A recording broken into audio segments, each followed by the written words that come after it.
Esta é a segunda parte do Estado Crítico, a fazer-lhe companhia aqui na RTV até às 11h30. Acabamos a primeira parte, ouvir também aqui a resposta do Afonso à Hilda quanto a estas contas que a Hilda nos apresentou aqui. Eu acho que o que é importante... Vamos ver, quando se fala num pequeno aumento, numa taxa mais baixa, um pequeno aumento, imagino 50, como eu estava a dar esse exemplo, 50 para 100, são 100% de aumento. Portanto, é preciso ter um bocado de cuidado com este tipo de análises. O que é importante, penso eu, e tudo pode ser feito, pode ser analisar todos os casos. Agora, o que vale a pena dizer-se é que o Orçamento teve a preocupação muito forte da progressividade dos impostos.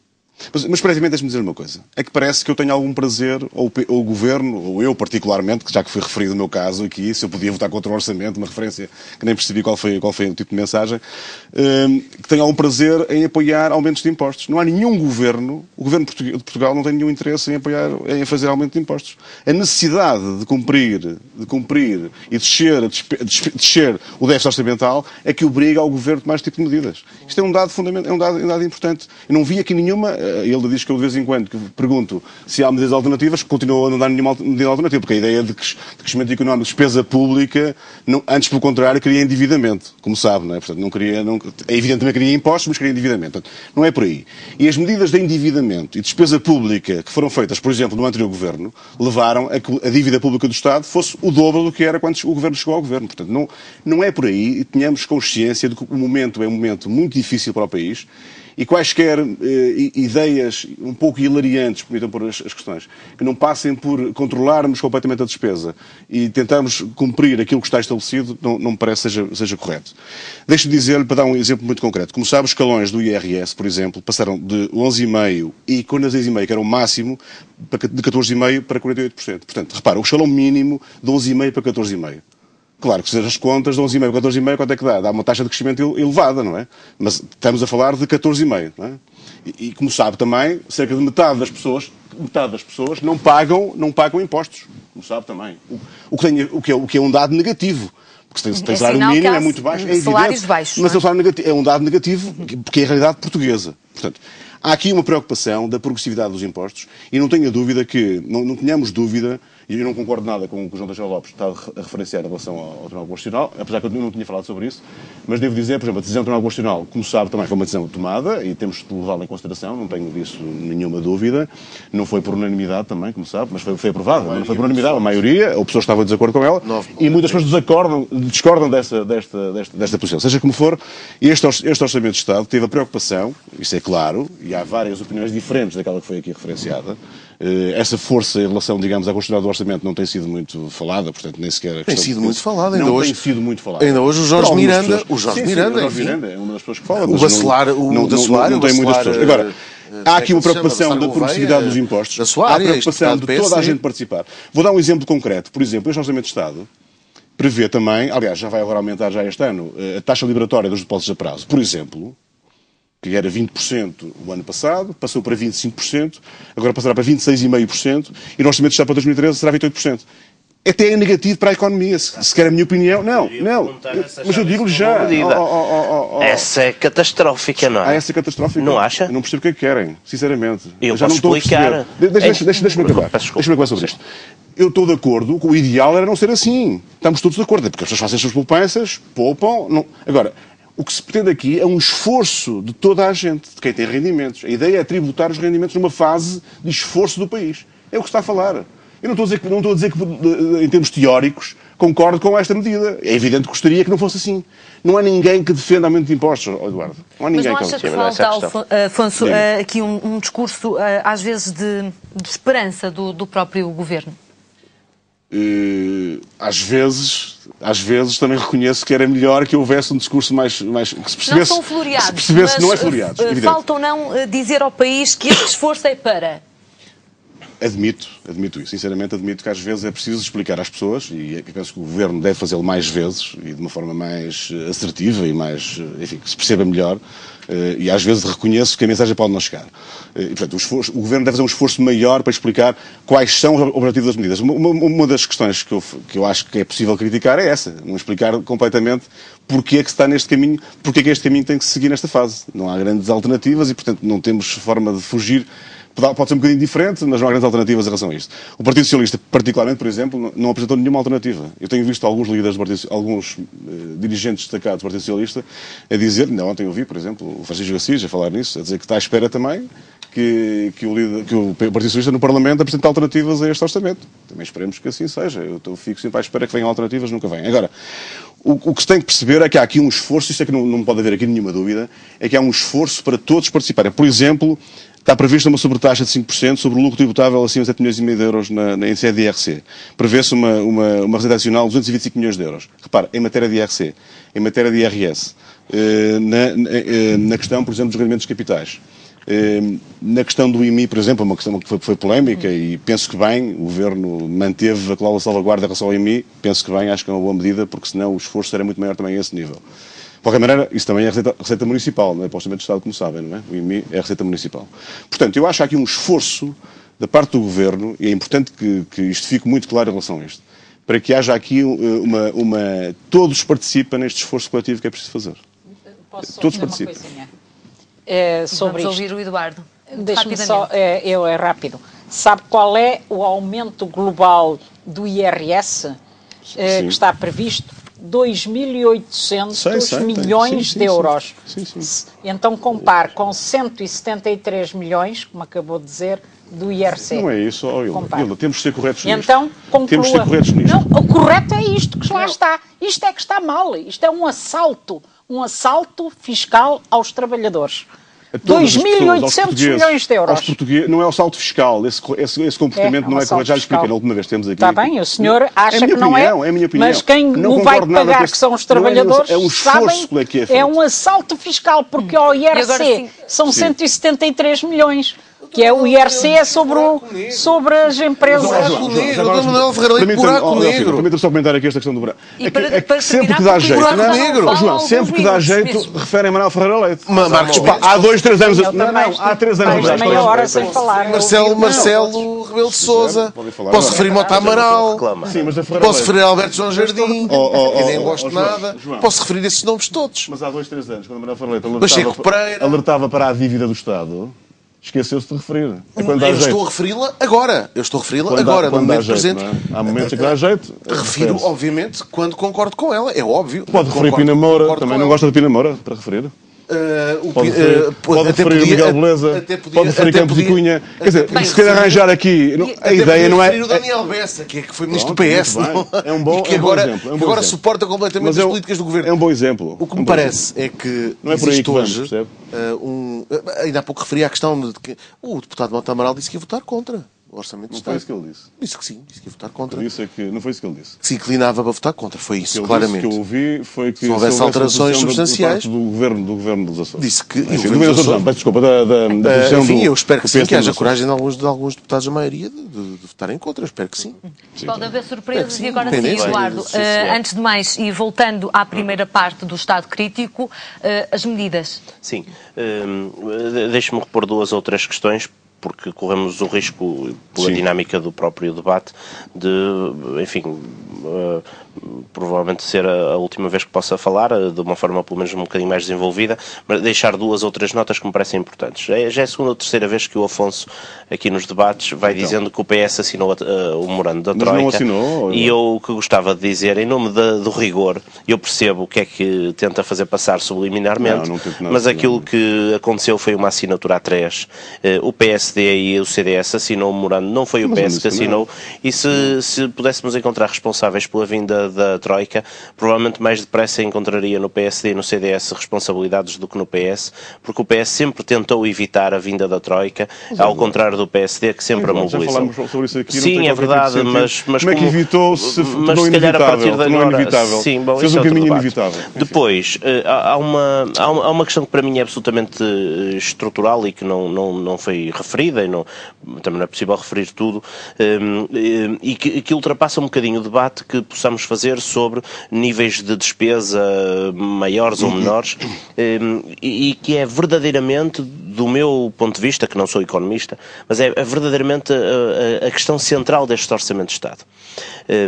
Se todas estas medidas que são brutais ou enormes, como disse o Ministro das Finanças, do ponto de vista da carga fiscal, tivessem plausibilidade do ponto de vista daquilo que são os cenários em que se ancoram e daquilo que são os resultados e o rigor dos resultados que se esperam, nós podíamos dizer é um mal menor. Mas a verdade é que este orçamento está ancorado em coisas que, em bom rigor, nenhum de nós aqui acredita.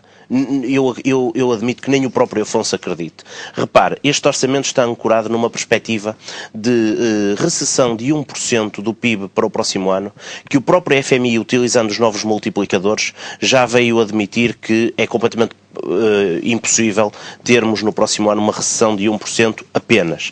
Ancora-se numa taxa de desemprego, numa previsão de taxa de desemprego de 16,4%, quando ao mesmo tempo o mesmo Orçamento de Estado prevê uma redução de 2% do trabalho, do emprego na administração pública, que corresponde a 0,8% deste aumento, ou seja, era como se praticamente não tivéssemos aumento de desemprego nos privados, coisa que já se percebeu que vai acontecer, como aconteceu, aliás, este ano, e provavelmente vai acontecer bem pior. E ancora-se num dado que é absolutamente não precisa ser um economista, qualquer pessoa percebe que é absolutamente implausível, que é para não dizer absolutamente, é um dado que não faz sentido nenhum, que é uma contração de consumo de 2,2%, quando, em média, a contração dos níveis de rendimentos disponíveis para o próximo ano é de 3,8%. Portanto, o que é que eu estou a tentar dizer com isto?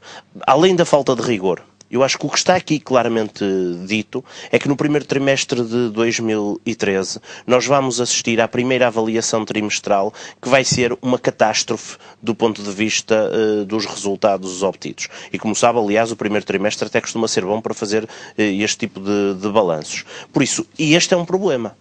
E este é um problema que nem sequer tem que ver com a adoção de medidas mais ou menos intensas do ponto de vista fiscal. Tem que ver com um cenário que é falso.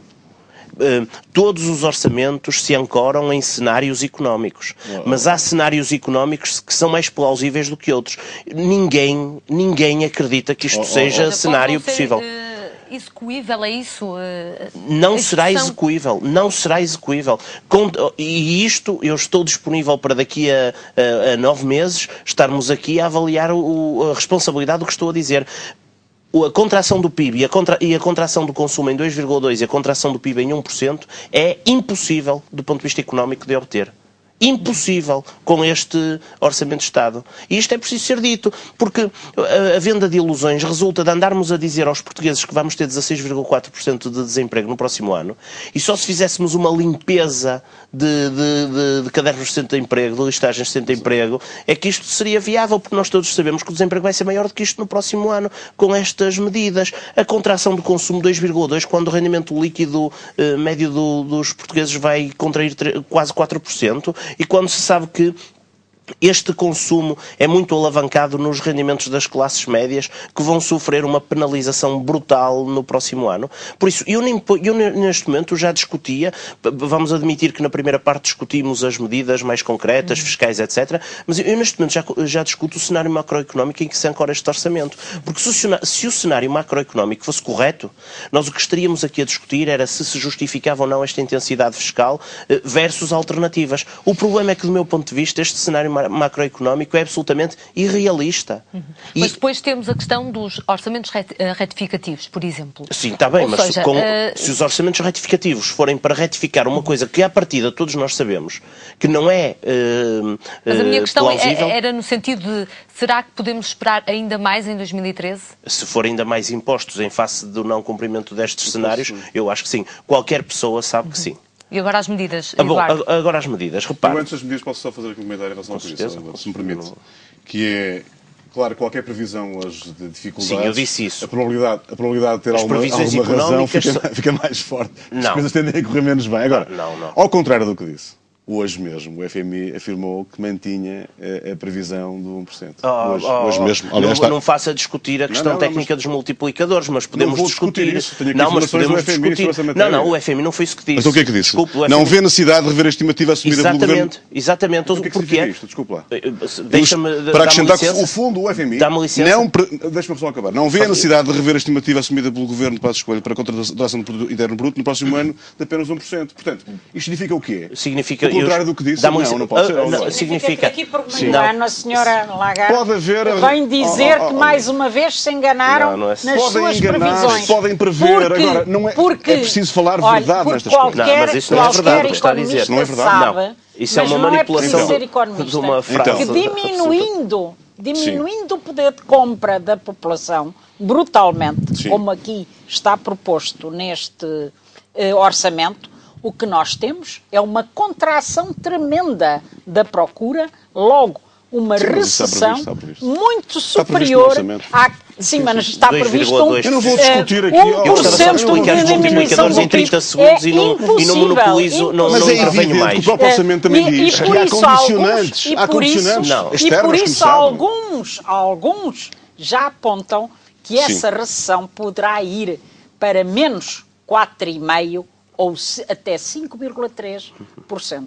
Eu gostava só de explicar os multiplicadores, porque o que o Afonso disse é verdade que isto foi dito, mas está descontextualizado e não é rigoroso. Não? Então vou já dizer, mas diga. Não é rigoroso. O que aconteceu esta semana foi uma coisa muito simples.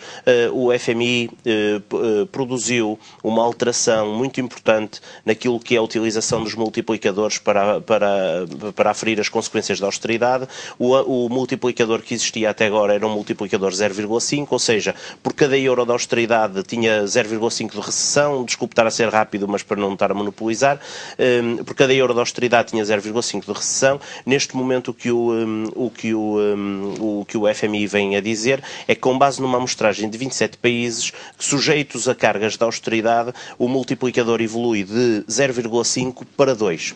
Aplicado esse multiplicador à situação portuguesa, nós evoluiríamos para uma situação recessiva no próximo ano de 2,8%.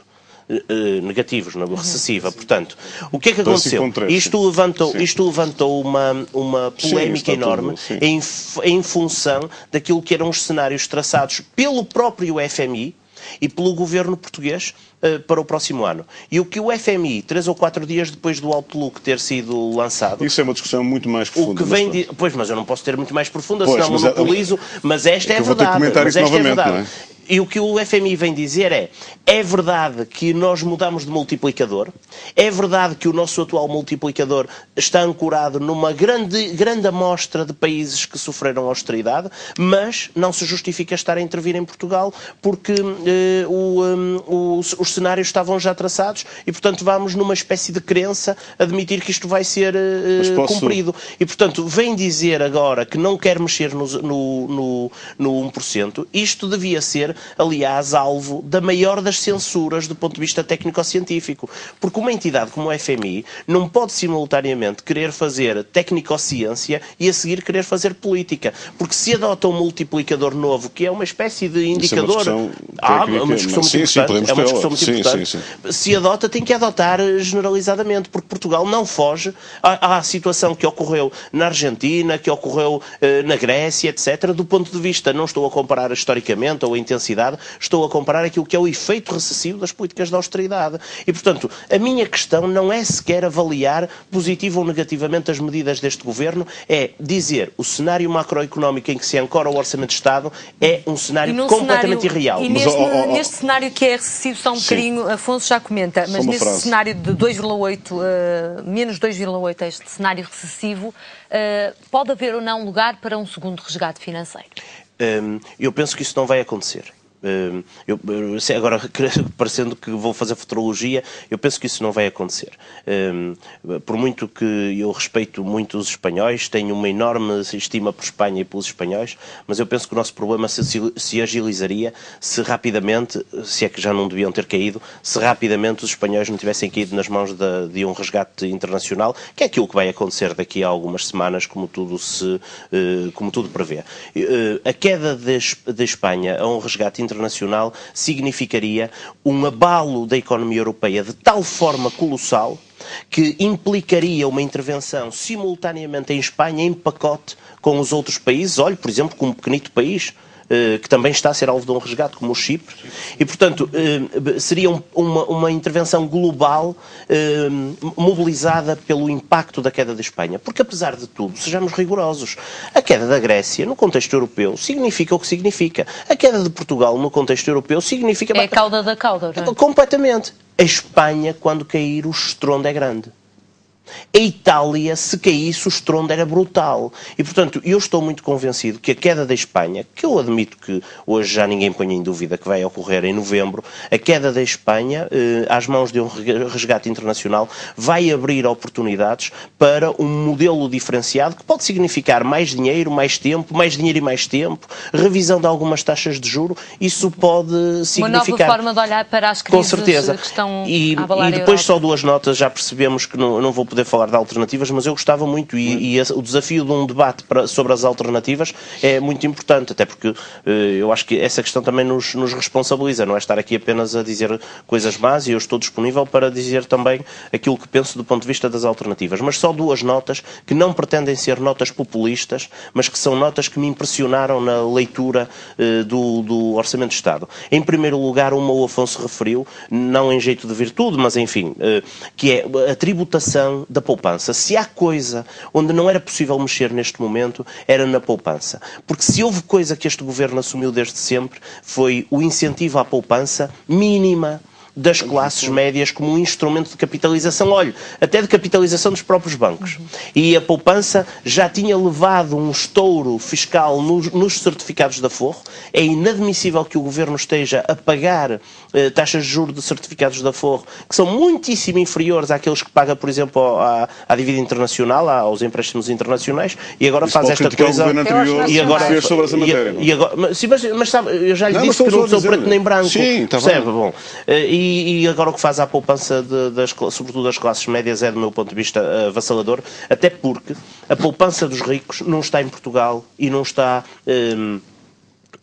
captável por estes impostos. E a segunda coisa diz respeito a um aspecto que me impressionou sobremaneira, que é, por exemplo, a desmoralização que ocorre na sociedade portuguesa com algum tipo de medidas. Nós aqui no Porto região, na área metropolitana do Porto, fomos levados a crer que o aumento brutal que este ano ocorreu na bilhética da STCP era um aumento que visava diminuir a carga de impostos que os portugueses têm que pagar para os déficits da STCP e, ao mesmo tempo, enfim, compensar o próprio déficit da STCP.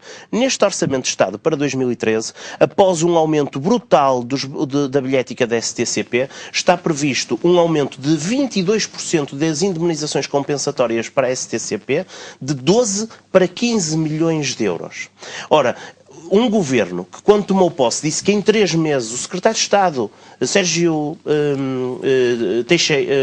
Monteiro, peço desculpa, disse que em 3 meses fundiria a Metro do Porto e a STCP, independentemente de ser virtuoso ou não a medida, não fez absolutamente nada, aumentou a bilhética com a desculpa de que queria normalizar a situação financeira da empresa e a seguir espeta-lhe com mais 22% de indemnizações compensatórias ao arrepio de tudo aquilo que é o normal que se possa fazer. E, ao mesmo tempo, em apenas um mês, entre 15 de setembro e 15 de outubro, em apenas um mês, o Governo, neste contexto recessivo, contrata mais 17 especialistas, que são tudo assessores do Governo com menos de 30 anos, portanto especialistas, como se percebe, 17 especialistas que têm esta indignidade, que é serem contratados, pagos, além de pagos a um nível salarial bem interessante, mas pagos a 12 meses, agora já não se chama subsídio de férias e subsídio de Natal para estas aquisições. Chamam-se remunerações extraordinárias. 2 meses de remunerações extraordinárias. Isto não é ético, fica mal e mata a legitimidade de um governo pedir sacrifícios à população. Se o governo do Partido Socialista fizesse isto, tivesse feito isto ou vier a fazer isto, pode o Afonso ou qualquer um de vós ter a certeza que eu estarei cá para criticar. Não se pode pedir aos portugueses que façam sacrifícios se a seguir o governo contrata especialistas com menos de 30 anos para os gabinetes ministeriais e lhes paga 14 meses por ano. E quando é que essa situação aconteceu? Só para o Afonso se localizar, uma vez que ele... Esta situação tem acontecido desde que o Governo tomou posse. O que foi impressionante é ter acontecido entre 15 de setembro e 15 de outubro, estas 17 em concreto, porque é o tempo em que o Governo mais veio pedir sacrifícios às pessoas, quer no momento em que apresentou a TSU, quer agora com este Orçamento de Estado. Só uma questão muito rápida, mas eu tenho que falar na questão que há um bocado falou a propósito ainda dos multiplicadores orçamentais. É preciso dizer-se aqui, sem entrar aqui em discussões técnicas, que acho que não vale a pena, de quem nos está a ouvir, não valerá a pena, mas o FMI, eu tenho aqui uma nota clarinha, o FMI e a União Europeia levou em conta os multiplicadores mais altos para considerar que estão bem previstas, digamos, as previsões em matéria de crescimento da economia portuguesa. Portanto, isso é clarinho no que foi transmitido. Se me disser assim, daqui a um ano pode haver uma revisão em baixa, isso é outra coisa completamente diferente. Daqui a 6 meses pode acontecer. Isso é claro. Não é. Não foi... Ou seja, é uma precaução do FMI. Não vou interromper, não peço desculpa, mas não é. Aqui isso, porque a informação que eu tenho do que foi transmitido pelo FMI foi nesses termos. E, portanto, isso é público, não sou eu que estou a recolher a informação especial. E agora, João... Em relação a isso... O João... Sim. Daqui a pouco, Hilda, mas o João já falou aqui mas espera aí, também... Só mais uma questão, peço desculpa, em relação à questão que o Guilherme levantou, é evidente, se houver pessoas que têm salários mais elevados, não me parece razoável isso, mas se acontecer não vou concordar com isso, não é? Evidentemente. Agora, não é a informação que eu tenho, não tenho nenhum dado nesse sentido, nem tenho nenhuma informação, nem acredito que haja alguém que vá receber subsídios de Natal, subsídios de férias. O que eu saiba, as medidas tomadas, cuidado com isso, por uma razão. Está no Diário da República e no site do emprego. Não conheço o caso, mas o que sei é que muitas vezes recebo mails, mas temos de ser claros nisto, recebo mails... Não é mails, não estou a falar de mails, mails de Facebook, não é o Facebook, não é isso que eu estou a falar. Mas eu explico o que quero dizer com isto. Por vezes rapidamente, recebo mails de algumas pessoas a manifestar preocupação de pessoas que foram contratadas e que vão receber subsídio de férias, às vezes não recebem nada, recebem como aos outros. A questão é que em termos contratuais tem que estar estabelecido os subsídios de férias, como são retirados pontualmente, façam um orçamento de Estado, não é? Contratualmente têm que estar definidos. O facto de estar no Diário da República não quer dizer que recebam. É importante dizer isso porque há muitos casos desses. Agora sim, vamos avançar. João, a medida mais positiva e aquela mais negativa que vê desta proposta de orçamento? Olha, eu francamente não vi até agora nenhuma medida positiva neste Orçamento de Estado. Não é sequer não é sequer um pensamento derrotista, é que eu não consigo encontrar. Não consigo encontrar desde os pressupostos que me parecem de impossível execução ou cumprimento. A Católica também insuspeita em relação a qualquer simpatia pelo Bloco de Esquerda, também vem dizer um centro de estudos respeitável que não se vão cumprir as previsões que o Governo tem para a contração da economia, vai ser pior. Mas há uma medida que me chocou muitíssimo. Para além desta que a Hilda referiu, isto é, da questão da doença e o subsídio de desemprego diminuir, é a questão do próprio subsídio de funeral, que eu espero que isso seja rapidamente reposto na especialidade. Cortar para metade o subsídio de funeral é absolutamente indigno. Eu nem vou dizer mais nada. Eu espero que, enfim, na especialidade, essa questão seja resolvida, porque de facto acho que é uma vergonha. Há uma questão que me preocupa muitíssimo e que não se tem falado muito. É a questão dos cortes no Ministério da Saúde. Porque eu lembro o Ministro Paulo Macedo dizer que não era possível haver mais cortes no Ministério dele. Disse isto publicamente. Que estávamos a rapar o tacho. Que se os cortes fossem superiores aos já existentes, estaríamos numa situação de ruptura do Serviço Nacional de Saúde. Foi ele próprio que o disse. E repare que o Ministro disse isto e já estávamos numa situação muito preocupante. Numa situação em que as taxas moderadoras aumentaram imenso, porque essa é outra questão. Nós estamos a falar aqui, neste orçamento, de um aumento brutal de impostos, de um corte, no fundo, nos salários, mas há outras... Eu creio que o Ministério, aliás, o Ministério da Saúde, o que leva o corte maior. Repare, nós estamos aqui a falar, de facto, de cortes que são muito claros, muito identificáveis, mas há uma outra série de fatores mais indiretos que vão contribuir para um enfraquecimento dos rendimentos e para um empobrecimento generalizado e para um aumento das desigualdades. Se houver, de novo, um aumento nos transportes significativo, isso é, claramente... um roubo no rendimento disponível das pessoas. Por exemplo, soubemos que o aumento da eletricidade não vai ser muito significativo, Mas vamos ver o que é que vai acontecer com os transportes públicos, veja bem o que vai acontecer com a gasolina também, novamente, com os combustíveis, porque há aumento de imposto, o que quer dizer que nós, que já temos as gasolinas mais caras na Europa, com todo o efeito que isso tem em cadeia na economia, o que isso provoca, isso também é um efeito indireto muito forte no rendimento das pessoas, mas a questão do Ministério da Saúde, como é que é possível, numa altura em que nós estamos a falar, em que já se fala, em que já se ousou falar em racionamento de medicamentos, primeira vez que esse debate surgiu em Portugal e que é verdadeiramente assustador, numa altura em que nós sabemos que há pessoas que não vão às urgências, é verdade que anteriormente, eventualmente, haveria um excesso de idas às urgências, não é isso que está em causa, mas com o aumento brutal das taxas moderadoras, há pessoas que têm necessidade de ir às urgências e eventualmente não vão porque não têm um rendimento disponível, porque não querem pagar ou não podem pagar as taxas moderadoras, quando nós sabemos que ganhos importantíssimos de Portugal em matéria de mortalidade infantil, em matéria de indicadores de esperança média de vida, podem estar em causa. E quem alerta para isso são as organizações da Igreja. Ouvi o padre Jardim Moreira, da Rede Europeia Antipobreza, falar nessa possibilidade. Vejo com muita preocupação, e isso tem sido pouco falado, o corte brutal no Ministério da Saúde. Porque isso pode significar tão só uma questão de vida ou de morte. Hilda, bom, mas os cortes nas funções sociais do Estado são brutais.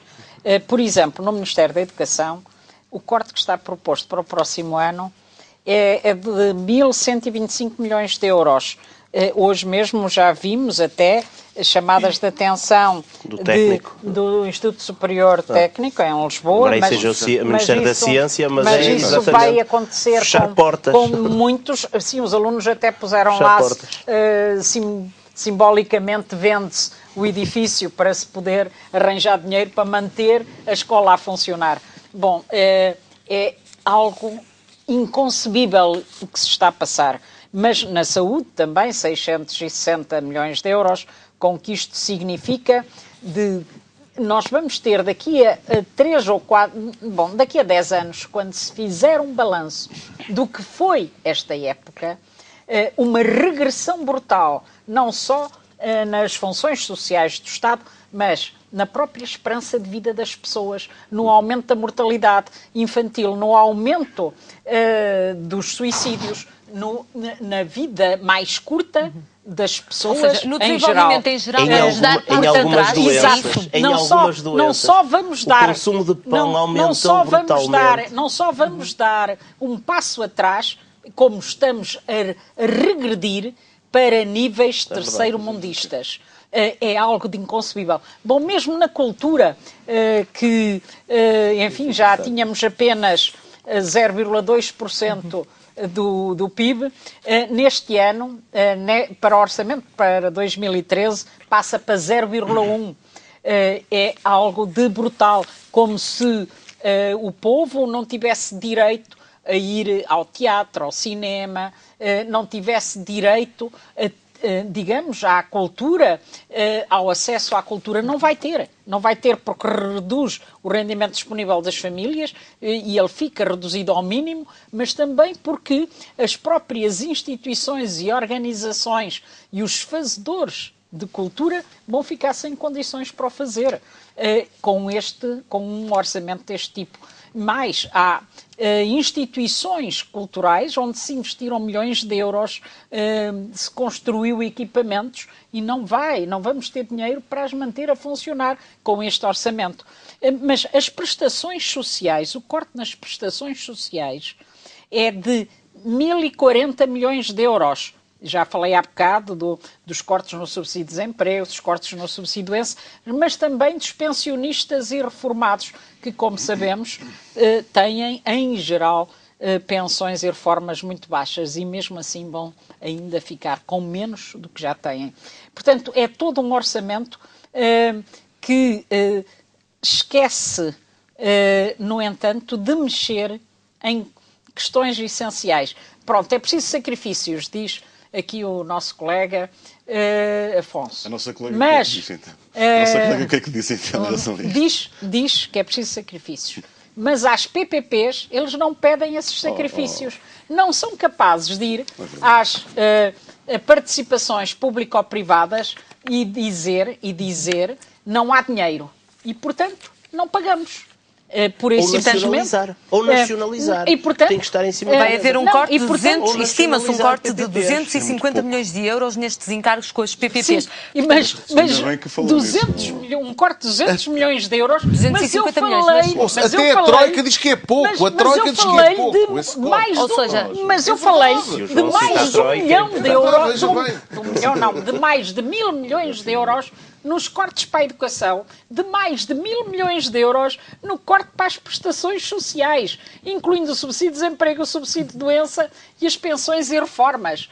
Ou seja, nesse conjunto de mais de 2.000 milhões de euros. E fala-me de um corte de 200 euros, de 200 milhões de euros às PPPs. Estava a dizer, o Eduardo estava a dizer então, que... Deixe-me só fazer esta questão, Hilda. Quer dizer-lhes não pagamos e eles dizem, não pode ser, nacionalizamos. Mas é possível nacionalizar, é isso que eu quero saber. É possível, claro que é possível. Claro que é possível. Quem é que disse que não é possível nacionalizar? É uma parceria, são duas partes. Sim, mas é possível nacionalizar, naturalmente. E mais, não só é possível, como há aqui 3 coisas que vão ter que ser feitas. Eu vou-lhe dizer quais são as 3 coisas. A primeira é renegociar a dívida. Só para juros de pagamento da dívida para 2013 estão previstos mais de 7.000 milhões de euros. É verdade. Ou seja, todos os cortes que eu já disse, mais tudo aquilo que vamos pagar de impostos, vai direto para pagar os juros da dívida. Ora, e porquê? Porquê é que vai direto para pagar estes juros da dívida? Porque ela está sobreavaliada. Porque uma boa parte desta dívida, eu diria 50%, é ilegítima. Resulta de taxas de juro que deram lucros ao FMI, ao Banco Central, aos bancos centrais aí e privados de diversos países, como o João Teixeira Lopes também já referiu na primeira parte. De 500 milhões de 500%, de 600%, 700%. E que estão a dar neste momento, em média, o FMI está a ganhar, não só com Portugal, claro, com Portugal e com os outros a quem está a fazer processos destes. Foi divulgado recentemente, teve um aumento de 63%. Claro, pudera, à custa nossa. Ora, então é preciso dizer basta. É preciso rever esta dívida, baixar para um valor que se justifique aquilo. E esta medida não pode ser negociada dentro da Assembleia e na discussão deste orçamento? Não. Este orçamento tem ou não tem base para diálogo? Não, este orçamento tem que ser deitado ao caixote do lixo,